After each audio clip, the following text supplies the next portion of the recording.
तो सिल्चर टेक्नोलॉजी के quarter to के मैं रिजल्ट देख रहा था। कंपनी ने अपने क्वार्टर टू में लगभग 30% की टॉप लाइन ग्रोथ दिखाई है और इसका नेट प्रॉफिट लगभग 40% के हिसाब से इंक्रीज हुआ है। तो सिल्चर टेक्नोलॉजी बेसिकली आपके जो ट्रांसफार्मर से रिलेटेड इक्विपमेंट और ट्रांसफार्मर मैन्युफैक्चरिंग में डील करती है। तो इस पे भी मैं पहले कभी एक दो बार शॉर्ट बना चुका हूँ। तो फिर कभी जब इस पे मैं डिटेल वीडियो बनाऊंगा तब इसके बिजनेस मॉडल के बारे में डिटेल से चर्चा करूंगा। तो अभी मैं जनरली इसके Q2 और कॉन कॉल के बारे में बात कर रहा हूँ। तो बेसिकली ये जो कंपनी के जो रिजल्ट्स हैं, तो कंपनी एक्चुअली डेट फ्री है और इसका प्राइस टू अर्निंग भी 25 के करीब है।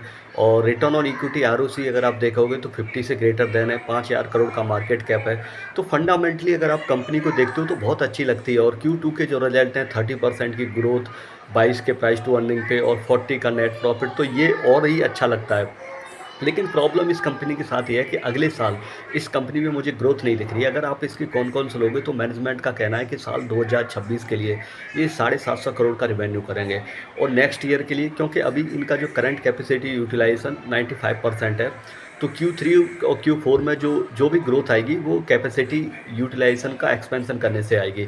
तो अभी इनके पास ऑर्डर बुक लगभग 300 करोड़ का है।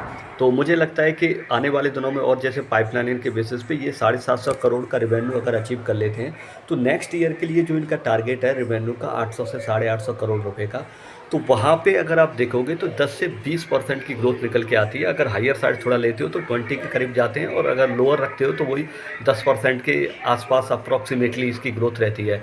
तो मैं जनरली इतना कम ग्रोथ वाली कंपनी के लिए कभी इन्वेस्ट नहीं करता, क्योंकि शेयर मार्केट हमेशा फ्यूचर को देख के चलता है। करंट में और पास्ट में आपने क्या किया, पास्ट में इस कंपनी ने नो डाउट बहुत ही ग्रेट ऑर्गेनाइजेशन रही है, बहुत ज़बरदस्त परफॉर्मेंस रही है और मैं कहूँगा कि ज़बरदस्त रिटर्न बनाया। रिटर्न नहीं, यहाँ पे समझ लो लोगों का वेल्थ बना एक तरीके से। अगर पिछले 3-4 साल का अगर आप डेटा उठा के देखोगे तो सिल्चर टेक्नोलॉजी के शेयर ने जिस हिसाब से रिटर्न बनाया, मैं कहूँगा कि लोगों की वेल्थ बनी है। बट लेकिन क्योंकि फ्यूचर में अभी इसका जो ग्रोथ है वो कुछ खास है नहीं है 2027 के लिए, और न्यू कैपेसिटी जो फैसिलिटीज़ है वो कब जाके वो इम्प्लीमेंट होगी, तो वो सारी चीज़ें फ्यूचर में कैसे ग्रोथ आएगी वो देखने वाली बात रहेगी। तो अभी 2027 के लिए 10 से 12% या 15-16% की ग्रोथ के लिए मैं इसमें इन्वेस्ट नहीं करूँगा। तो इसके जो रिजल्ट थे Q2 के अच्छे लगे तो मैंने सोचा थोड़ा कवर करते हैं, लेकिन आने वाले दिनों में इसमें ग्रोथ नहीं है। जब ग्रोथ फ्यूचर में नहीं होती तो शेयर भी कुछ खास रिटर्न नहीं देता है। Thanks for listening.